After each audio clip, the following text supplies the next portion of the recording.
علم یہ اللہ رب العالمین کا دین ہے، اور اللہ رب العالمین کا دین ایک امانت ہے۔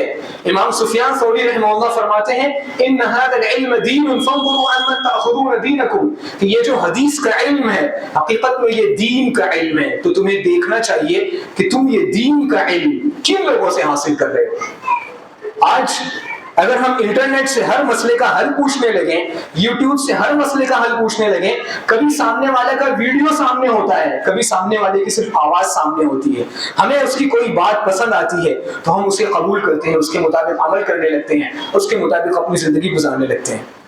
یاد رکھیے دین کا علم مجہول لوگوں سے حاصل نہیں کیا جاتا، ایسے لوگوں سے حاصل نہیں کیا جاتا جن کے بارے میں آپ کو پتہ ہی نہ ہو کہ سامنے بولنے والا کون ہے، سامنے انسان بول رہا ہے یا مشین بول رہی ہے، اور جو بولنے والا ہے اس کا عقیدہ کیا ہے، اس کا دین کیسا ہے، اس کا کردار کیسا ہے۔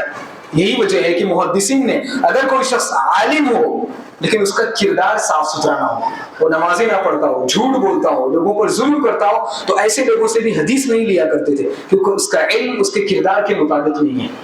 اور ہمیں زندگی میں کوئی مسئلہ پیش آتا ہے تو ہم ہر ایک سے علم حاصل کرنے کی کوشش کرتے ہیں، نتیجہ یہ ہوتا ہے کہ ہم ایسے لوگوں کو جس کی کوئی کلپ، جس کی کوئی بات ہمیں بڑی اچھی نظر آتی ہے، ہم اس کے فیورٹ بن جاتے ہیں، اسے اپنا فیورٹ بنا لیتے ہیں، اپنا پسندیدہ بولنے والا بنا لیتے ہیں، اور پھر اسی کو لگاتار سننے لگتے ہیں۔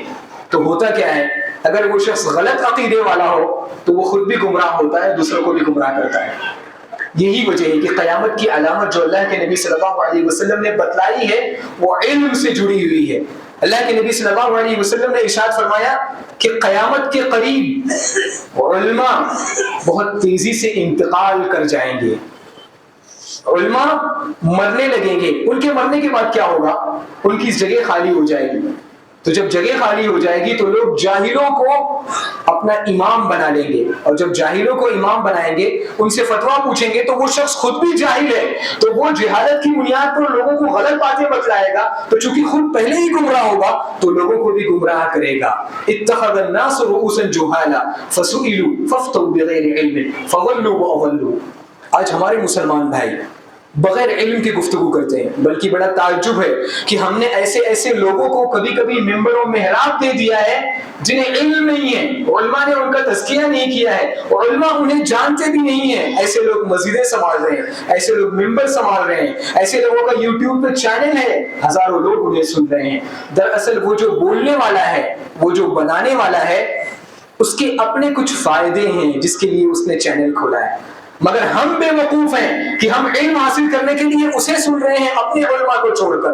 تو اللہ رب العالمین نے یہ جو علم کی شرط لگائی ہے یہ بڑی گہری ہے، ہم سب کو اس پر توجہ دینا چاہیے۔ اللہ رب العالمین سے دعا ہے کہ اللہ رب العالمین ہمیں حقیقی معنوں میں علم حاصل کرنے کی توفیق عطا فرمائے۔ رب العالمین ہمیں وہ علم حاصل کرنے کی توفیق عطا فرمائے جو علم ہمارے لیے دنیا اور آخرت دونوں جگہ میں فائدے کا سبب بنے، اور رب العالمین ہمارے کردار کو اس علم کے مطابق سدھارنے کی اور سنوارنے کی توفیق عطا فرمائے۔ رب العالمین ہمارے دل میں اپنا تقوی اور اپنی خشیت، اپنا ڈر، اپنی عظمت اور اپنی قدر حاصل کرنے کی توفیق عطا فرمائے۔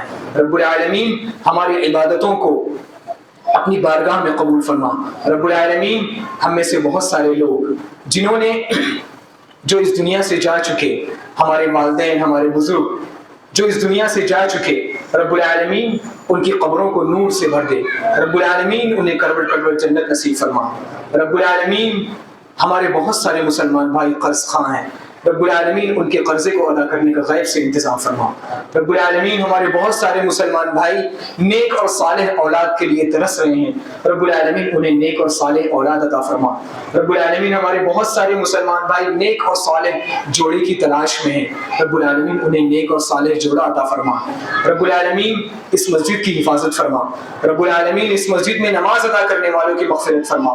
رب العالمین ہمارے وہ بزرگ رب جنہوں نے اس مسجد کی تعمیر و ترقی اور خدمت میں حصہ لیا ہو رب العالمین ان کے لیے اس مسجد کو صدقہ جاریہ قبول فرما. رب العالمین انہیں توفیق دے کہ اس مسجد کی اس کی تعمیر و ترقی کی زیادہ سے زیادہ خدمت کر سکیں. رب العالمین ہم گنہگاروں کو اور نوجوان نسلوں کو توفیق دے کہ ہم ان کا حوصلہ بڑھا سکیں, ان کی مدد کر سکیں. رب العالمین ہم سب کو زیادہ سے زیادہ علم حاصل کرنے کی توفیق عطا فرما اور اس علم کے مطابق ہم سب کو اور سب سے پہلے مجھے عمل کرنے کی توفیق عطا فرما.